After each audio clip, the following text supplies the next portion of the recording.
Buen día. La siguiente presentación titulada La observación conductual se desarrolló por los alumnos Tomás Enrique Hernández Valdés, Juan Reséndiz Cruz e Itzia Rosendo Valdés, de la carrera de Psicología en su modalidad SUAYEP, impartida en la Universidad Nacional Autónoma de México bajo la dirección de la tutora Miriam Velázquez Ortiz, dentro de la asignatura Metodología 2, el método científico y la evaluación psicológica. Buenas tardes, soy la alumna Itzia Rosendo Valdés. Les voy a dar la introducción al tema, así como la definición de observación conductual. Dentro de los métodos para recoger información, en el ámbito de la psicología clínica se encuentra la observación conductual.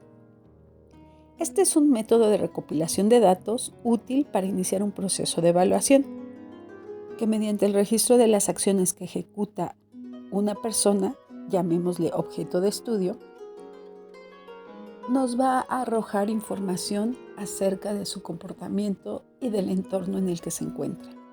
Para esto requiere del observador el uso de sus sentidos. La observación conductual es una técnica de investigación que se utiliza para registrar y analizar el comportamiento de forma sistemática y objetiva.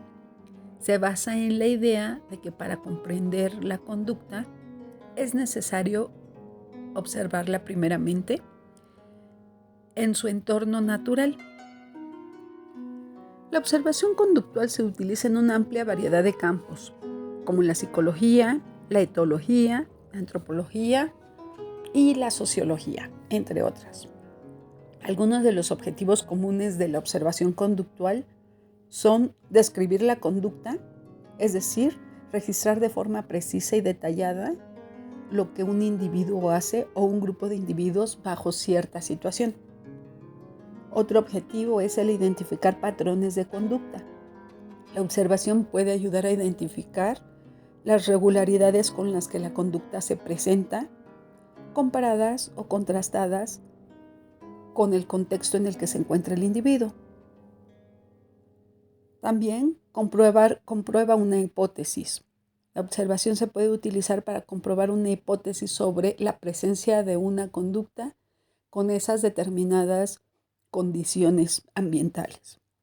Y finalmente, evaluar la eficacia de una intervención. Es decir, aquí se presenta una observación conductual inicial, se hace la intervención y finalmente con una evaluación de la eficacia de esa intervención mediante otra observación conductual, se puede determinar la eficacia de esta intervención. Soy Juan Reséndiz Cruz y les comentaré sobre las consideraciones para la selección de conducta, los métodos utilizados para recopilar información y el proceso de la observación conductual. Comenzaremos con las consideraciones para la selección de la conducta.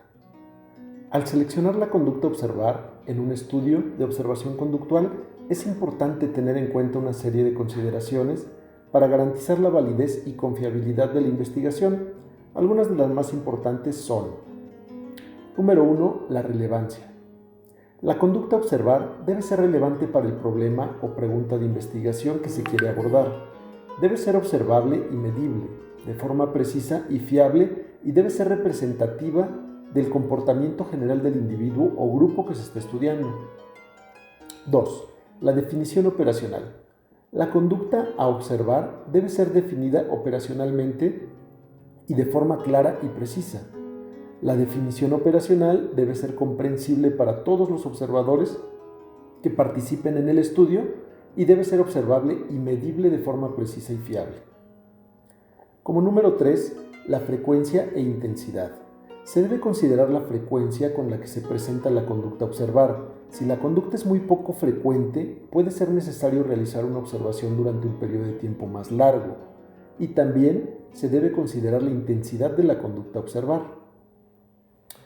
4. El contexto. Es importante tener en cuenta el contexto en el que se presenta la conducta a observar.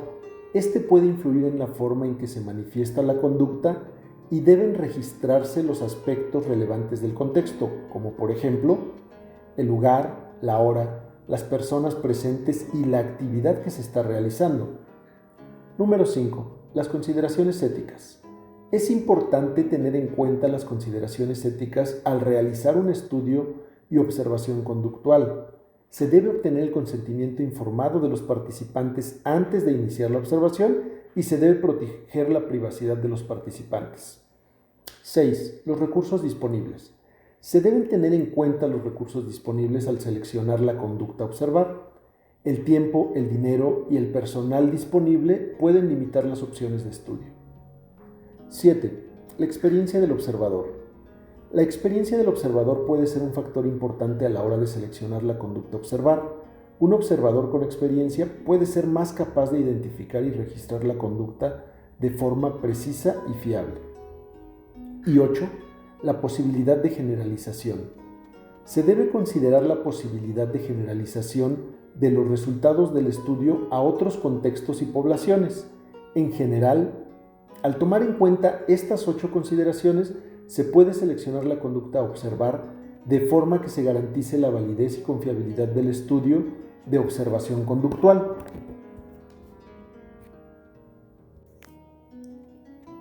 En cuanto a los métodos utilizados para recoger información, la observación conductual puede realizarse de diferentes maneras y algunas de las técnicas más comunes son la observación natural. Aquí se trata de observar la conducta en su contexto natural, sin interferir en ella. Otra es la observación participante. Aquí el observador participa en la situación que se está observando.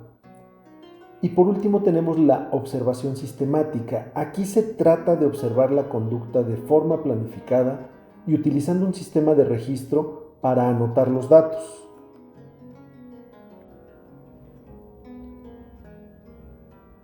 Por último, en mi participación, trataré de explicar lo que es el proceso de la observación conductual. Todo empieza con la unidad de análisis, que es qué es lo que vamos a observar. Continuaríamos con las unidades de medida, qué es lo que vamos a medir o qué medir como unidad.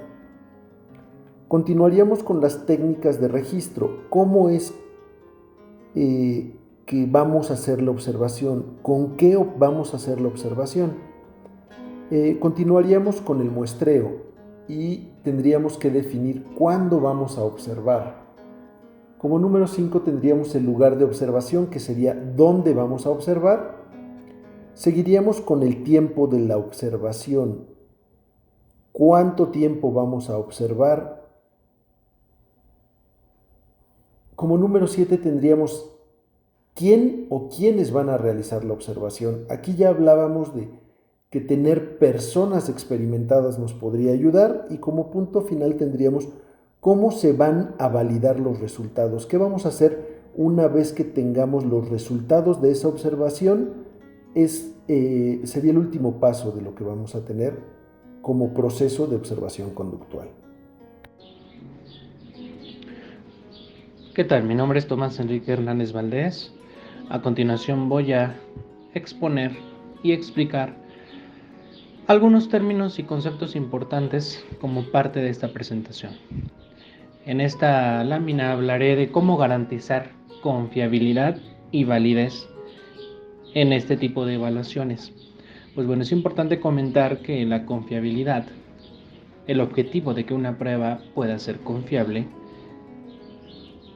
es para darnos resultados coherentes, es decir, el resultado que éste emita, pues evidentemente nos ayudará en la cuestión de resultados de manera coherente, accesible y de cierta manera viable.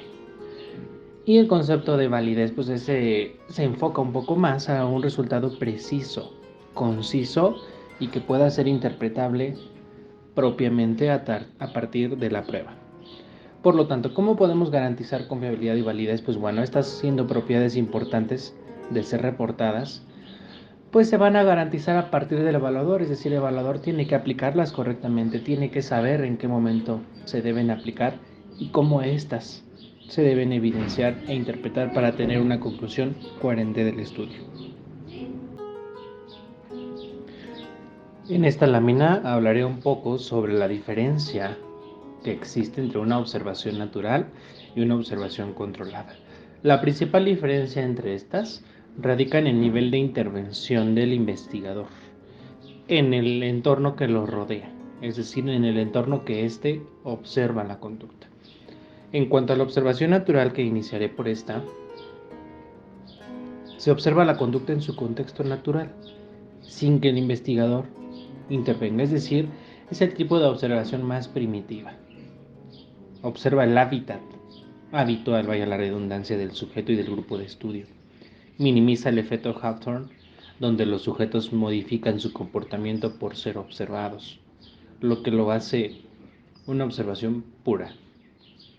¿Qué ventajas tenemos de esta? Pues bueno, las ventajas son que tiende a ser realista, representativa propiamente de la conducta en su índice puro de manifestación, permite observar comportamientos espontáneos también y de pronto poco frecuentes que con otro tipo de observaciones no podríamos observarlas.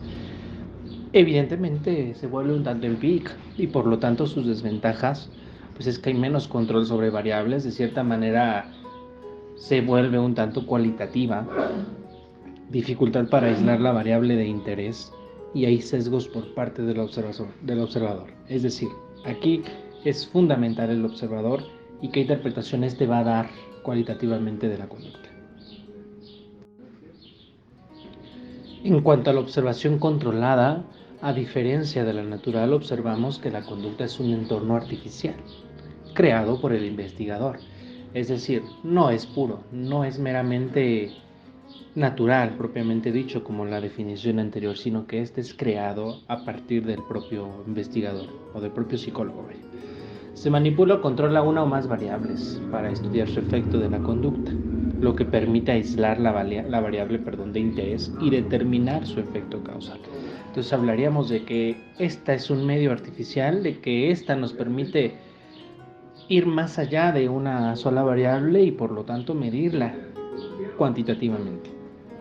Ventajas, pues bueno, hay más control evidentemente sobre las variables conductuales, permite comprobar hipótesis causales, hay mayor precisión en la medición de la conducta y en desventajas pues hay menos realismo, es menos empírica, de pronto puede provocar sesgos, tanta artificialidad o inclusive no permitiría ver un comportamiento espontáneo que el individuo pueda presentar o manifestar. Finalmente, a manera de conclusión de esta presentación, mi equipo y un servidor llegamos a delimitar que ambos tipos de observaciones son favorables, son buenas, dependiendo del enfoque o el uso que se le dé.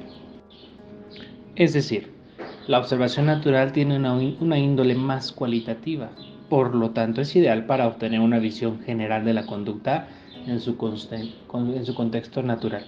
Es decir, el énfasis que ésta tiene pues puede llegar desde el aspecto social hasta el aspecto cultural en la parte de investigación.